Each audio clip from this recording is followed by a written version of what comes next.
Hey guys, the Monk52 here of course, and today we're discussing the Mackensen. So, let's dive right in. Under modules here, recommend secondary battery mods. You could go aiding systems, but I think secondary is the better option here. Propulsion mod is good. I like propulsion mod, but you could run damage control because of the fear of extra limited damage controls, or you run steering gears. There's plenty of options here really, but I think propulsion mod is the best for me. But yeah, I just, you never know. Hull upgrade recommended first, then I'm going to go with targeting mod, and then I'm going to go engine mod. The hull is such a great upgrade. It gives you 7,000 more health roughly, and a nice 4 seconds off your rudder. So pretty good, very good option, particularly for a boat like this.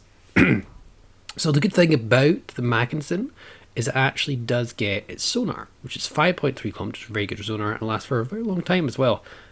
So very good sonar. It doesn't get the torpedoes, but it gets really good sonar. Obviously, the secondary battery mod, secondary gimmick, should I say, and you get the low hit points and the high amount secondaries with the relatively high caliber gun. They're 350s, so a little bit above the French, but not too high.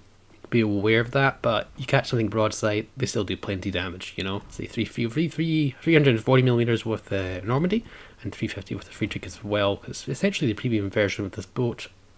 AA is laughable, as usual for this line, and the speed's pretty good, particularly with when upgrades happen as well. Concealment's okay, and that's just normal. Armor scheme here. Unlike the Derflinger and most of the German battleship line, it doesn't actually have a turtleback, which is interesting. The Derflinger has one, but none of these have turtleback passing on from tier 5 onwards. There's a lot of weird armor in this boat. You've got a kind of somewhat space citadel, so it's still kind of difficult to citadel, but you can get the citadel on this boat. It's not turtleback, so it's very difficult. It's not impossible, but it is difficult with the spaced armor. You've got relatively high amounts of high penetration values here.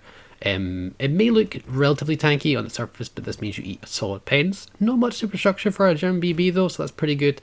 But obviously you have that weakness of tier 5 and above battleships, and above as well, getting 25mm nose. You do have an icebreaker, which is nice, so you're a little bit tanky. That's a bound citadel turtleback armor scheme, as you can see here. It's a wee sloping on the edges, so that's just a comparison for you to show. The Mackensen does not have a turtleback and will get citadel broadside. You just be aware of that. It's scary. Obviously, the biggest selling point is your gimmick, is your secondaries that have special characteristics. I wrote them down on my Heinrich Masterclass, and I'll post them in my description below as well. I believe it's 1/5 pen. There's certain values for all of them. Commander choice. Megatron, mostly for his first skill, Revocation Protocol, which is fire duration, and obviously fire, because we have a limited damage controls. Haruna and Von Hipper. Now, if you don't have Megatron, it's perfectly fine. We're going to use Auto.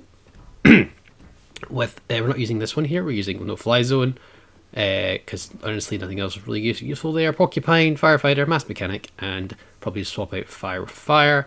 And then you use Von Hipper again, and then you could use Kedrov. I have Kedrov a different build, but I recommend using what do you call it? What's his name again? It's the German commander Hans Gesler. There he is, right there for secondary battery reload time.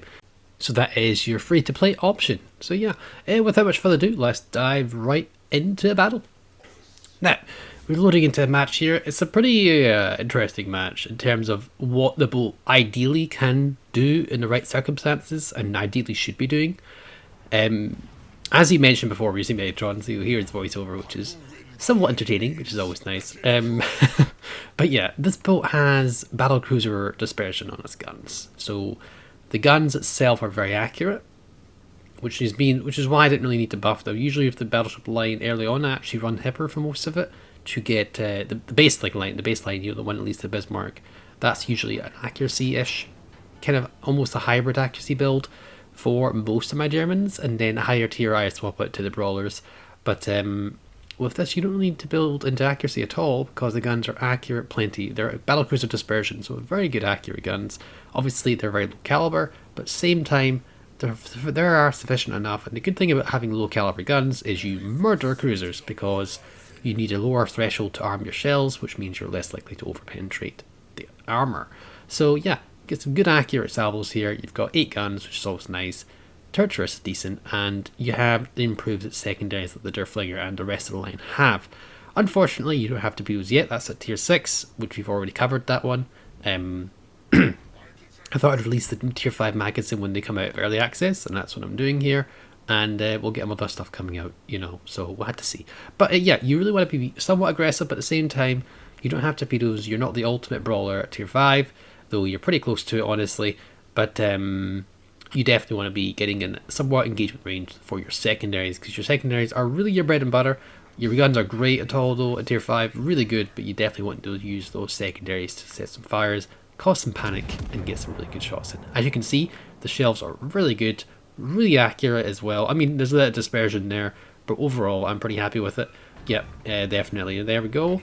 That's a Death Strike of one cruiser. Can we get a second one, another one, Pensacola? I don't know. We'll have to find out, but yeah. Reload is pretty quick too. Secondaries are going loose, and these have improved accuracy and improved penetration of these secondaries, so they're more than sufficient to do sizable damage to Pensacola. As you can see, the ones that do hit are actually causing damage every time, and we overpaid. We didn't get as lucky as that time, unfortunately, but the secondaries are doing a fair bit of work to him. As you can see, we're even using the consumable for the funsies. Honestly, you want to save that for keyer time. That was a bit of a misplay there. It was the Pensacola giving broadside to almost the entire team, so yeah, a bit risky to use our consumable for that, but hey, I wanted to get a secondary kill on the guy. Good thing about the guns on the back as well is that one gun is 360, whereas the other gun is not, but it means you have at least 3 guns on target whatever you turn, which is very effective and very useful. Having 3 guns instead of 2 is always very nice. It can make or break a ship, and having that back gun, only one back gun, but having to turn is quite nice, so you can change directions very quickly while having all your guns trained on target. See, if I want to turn the other way, not a problem. So we're pushing up here. We're using to use island cover here. As you can see, islands are your best friend when you're playing close range battleships. Use them. If you don't, you're just not playing the boat correctly, in my opinion. You want to be using islands to get closer and let your secondaries do some sizable work, because we only had a little secondaries let loose for a little bit and already 13 secondary hits. Again, we are using Haruna, but even without Haruna they have improved dispersion anyway, so honestly, Hans Gesler is just a drop. You know, you fire more secondaries, more stuff hit the wall, you know, that sort of idea of it. So you get a decent shot in New Mexico, nothing really too fancy. The third turret is a little bit derpy in terms of the firing angles, but most of the time you've got at least 3 on target, if not 2, which is perfectly fine, but you really want to get at least 3 on target, and you want to keep your angle as much as you can. Secondaries are going off a little bit. We've got nothing else to fire at right now, so we'll just fire what we can. Just move on, push forward. 1 secondary hit, 1 fire. That's the RNG we need here, which is great. We've got a broadside Mackensen to deal with. Again, we don't have the big caliber guns. We probably couldn't punch that as much as other battleships could, but we do have the accuracy on our side. So again, we're not even specking to accuracy, which is really quite cool. An accuracy build might work for this, but I think the brawler build is still more effective, because you want to make use of what you've got, and you need to build secondaries in order for them to be somewhat effective. So it's nice to have that. Plus, the secondary range is pretty good for tier 5 as well. It's like, I forget what it is. It's like 9 point something maybe. I'm not even sure. It's maybe close 9 or 8, that region, but it's pretty good with a full secondary build. And again, you could just run Hand Gisler, and he will absolutely do war. He will just increase your DPM. You know, obviously this is two trains of thought. More accurate secondaries are far more frequently. And you can see we've angled very well, but we still took a wee bit of pen damage there. That's the thing about this boat. It does take some pen damage quite easily. You need to be very careful about this. And we're going to shoot at the Tennessee here, keeping a strong angle against Tennessee. We were worried about New Mexico over there. We didn't want to get broadside to New Mexico, but New Mexico did die, so we can keep an angle here. Now, if you preferably, you want to give as open angle as possible to let all your secondaries do the work here, but at the same time, you've got to be aware if the enemy shoots you. So this is not enough angle to protect you from a Tennessee shot here. But I know his guns are not shooting on us, so we are keeping our angle. Now he's turning your guns towards us now, so we're sharpening up our angle here, and probably need to sharpen up a little bit more. Now Tennessee is quite well armoured, so we're actually going to aim higher up in the belt here, just to make sure we get some guaranteed pen damage and then to hold up. Now you see he is aiming his guns towards us, so we're going to angle up best we can here. And we're probably at the sweet spot about now, so we'll see. Yeah, we bounce the entire salvo, we lose a gun turret, but other than that, we bounce the whole thing. The boat can be tanky, but you need to angle as much as you can. It becomes less relevant unless you take more and more damage the higher tier you go, because the armor is just getting overmatched. But yeah, Tennessee only 14-inch guns, which means we can bounce the entire salvo if need be.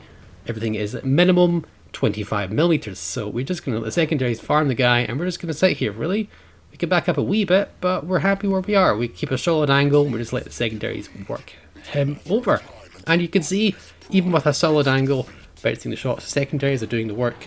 We can only fire 2 guns, but it's not a problem. be honest, you could just straight up switch to HE and just let the man burn down. Really, this is what you want to do. Keep a strong angle, let your secondaries do all the work for you. At least when you're getting engagements, you're getting brawls, this is what you want to be doing in boats like the Mackensen and anything, honestly, really, when the new German Battlecruiser line. Obviously, the Hendrik, you have torpedoes, so you can push a bit more aggressively and torp him, but at the same time, you know, the secondary firepower enough is just alone. You can sit there, you can farm other targets, you just want to make sure that you keep a solid angle to the guy. I can get some good damage there. There's 6k to the other battleship over there. We're just doing some work here. We're actually pushing forward a wee bit. Just getting more and more secondaries going, doing more and more work, and we're happy. We're quite happy here, honestly. That's what we want to do. Keep your secondaries firing as much as possible, and you'll see the damage build up. As you can see, case in point, right here we got another fire, and the secondary hits are building up, and we're just getting more and more and more damage. Are we going to get the kill in the 10C, or is this battleship going to secure it for us? We don't know, but we're going to push in here. I don't mean to run over this guy here, but I'm kind of protecting him in the same case. He's giving flat broadside, so I can open up my angle a little bit. I can take a bit more damage, not a problem. He does kill him here, but as you can see, the secondaries did a fair bit of work here. We're going to help this other destroy this other Mackensen by protecting New Mexico. We've used the heal here, and you can see didn't do too much because we do have relatively low caliber guns, but you can get some decent work done anyway. The penetration damage is perfectly fine, and you know, you're not going to get dev strikes in battleships, but you'll definitely do certainly good work on the cruisers. And this Mackensen is not enjoying life with all these secondaries on him as well. We actually do citadel the Mackensen, as you see. The turtleback doesn't actually work, and yeah, it's sometimes you get the shots you like, and you can see you need to be careful about giving broadside Mackensen, and that's the game over already. Yeah, I feel this is a very short game, very short and sweet. You know, the enemy team didn't do as well as I'd like to see in MasterClass, but at the same time, I feel we showcased the boat's strengths right there. If you can keep the secondaries firing all the time, and you can see the benefits of your main guns really doing great work on cruisers, you can see what can happen, guys. So I hope you enjoyed this video as always, and I'll catch you guys next time. Bye for now.